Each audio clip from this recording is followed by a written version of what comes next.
In this video tutorial, we're going to demonstrate how to configure Dream Report to connect to a Wonderware InTouch application for both real-time and historical values, how to log InTouch real-time data using the Dream Report data logger, and how to create and generate reports with data from InTouch using Dream Report. So let's talk about Dream Report's communication drivers for Wonderware software. In this slide, we list all Wonderware communication drivers. We can categorize these into real-time data sources, as shown in the upper half of the wheel, and historical data sources, shown in the lower part.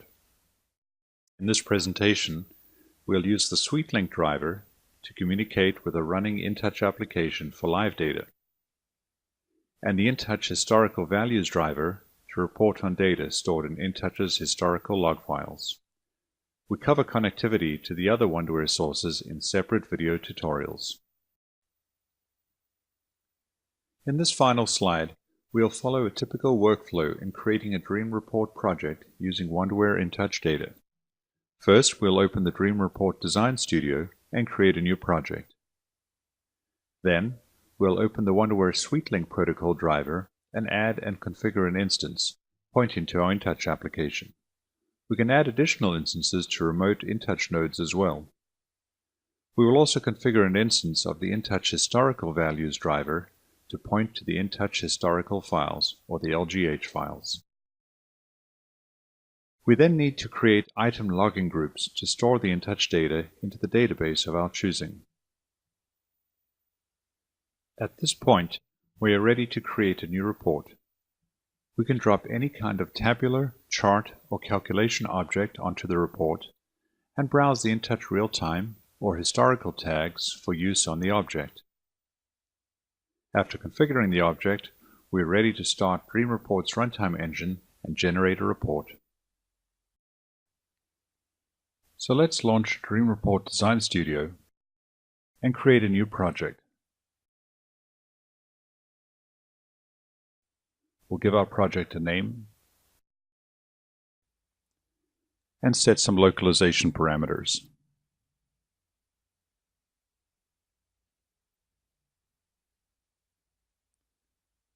Next, we're going to open the Wonderware communication drivers list and choose SweetLink over TCP/IP communication driver and create an instance. We'll call this instance InTouch_RT for InTouch real-time data values.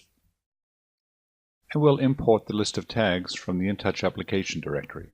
We browse to the directory, choose our reactor directory, and there we see all the tags listed. And then set any additional parameters if we need, for instance, if the InTouch node was on a remote machine. Add it to the list. Next, we'll choose the InTouch historical or LGH values, give it a logical name, and simply browse to the directory where these LGH files are stored. OK, and add it to the list. Now that we've created a couple of instances of our communication drivers, we're going to create some item logging groups. The first one we'll create, we'll use to store analog tags. We'll give the group a name, and we'll be descriptive here to show that we're storing data at 10-second resolution. We'll choose the instance of our communication driver. You'll then see all the InTouch tags have been exposed from the InTouch tag name dictionary, and then we'll pick through any tags that we want to record in this group.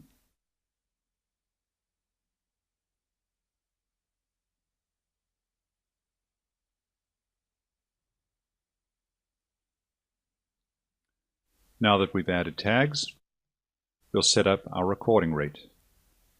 And we'll choose a cyclic storage rate here, and storing the data every 10 seconds. We can also show which days to record the data, or even set various recording conditions. The next group we'll create will be for our delta store tags. Again, we'll browse down to our InTouch real-time data source, and this time we'll choose some various pumps and other discrete tags, and maybe even some string tags as well.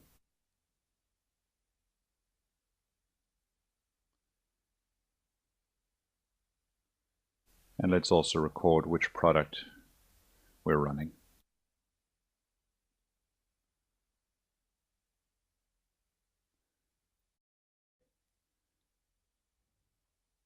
We'll leave the default here as on change or delta storing, and we can actually monitor the communication status to the InTouch application, and there you see the values changing. At this point, we're actually going to go ahead and start the project. So while we're developing our report, Dream Report will start logging data for us. You'll notice at the bottom, the project is now launching, and while that's happening, we'll create a new report, which we'll call InTouch Data Report.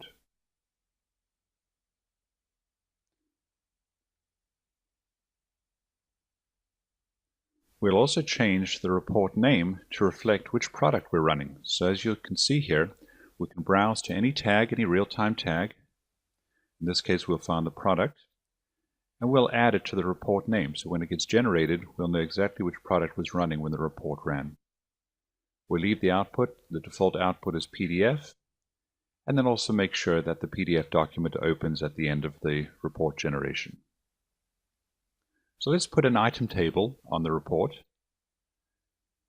And we're going to use an item table to show data acquired from our Wonderware InTouch application and stored in the Dream Report history. And let's choose a few tags from our reactor system. We'll choose a time period, being the last 10 minutes. And we'll give our table a heading and just do some basic formatting of the item table.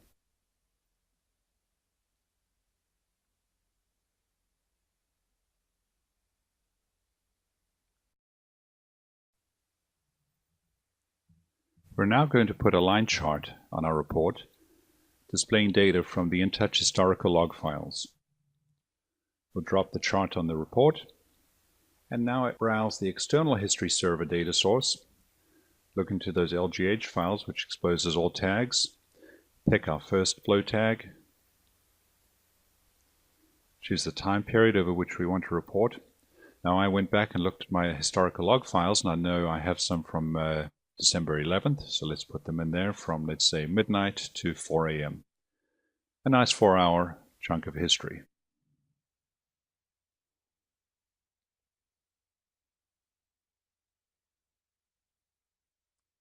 Give our tag a legend, choose its color, and add the pen.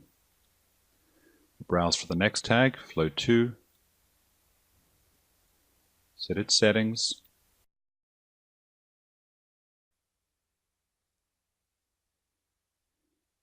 And let's actually display moving averages instead of raw data. So we'll choose that for our pens. And finally, flow number 1. Change its pen color. Add its legend. And we've now added 3 historically logged tags to our trend.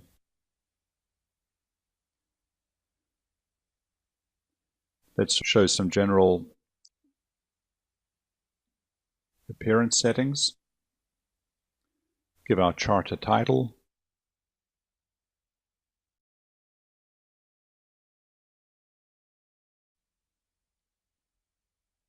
And show the legend.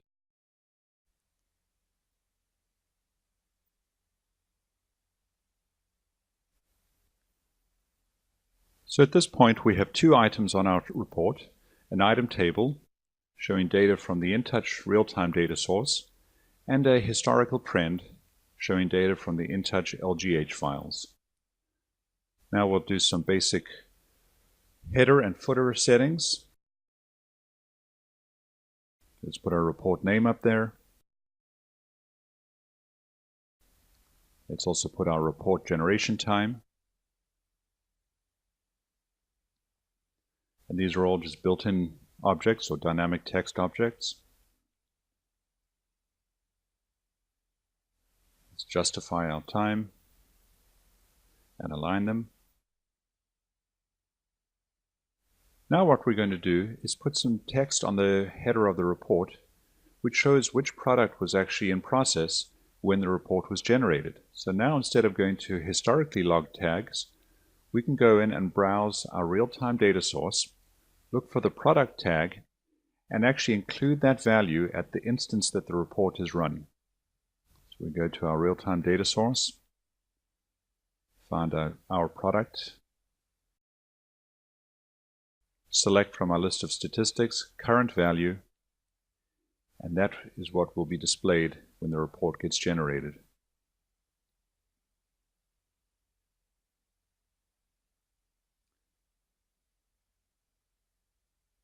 Finally, let's put a page number at the bottom of our sheet.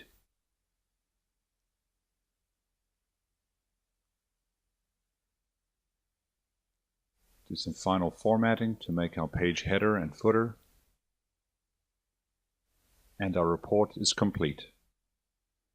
Save and reload the reports.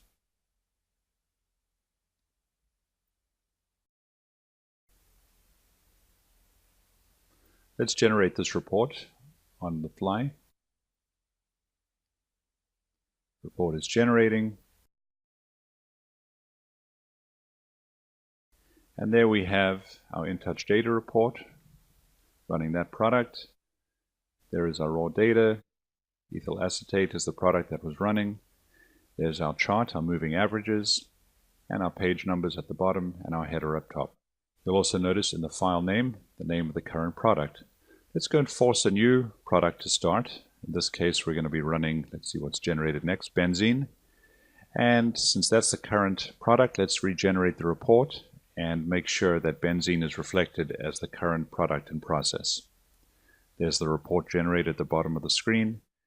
And there we have benzene, updated report, updated chart, and again, our file name reflects the name of the product being run.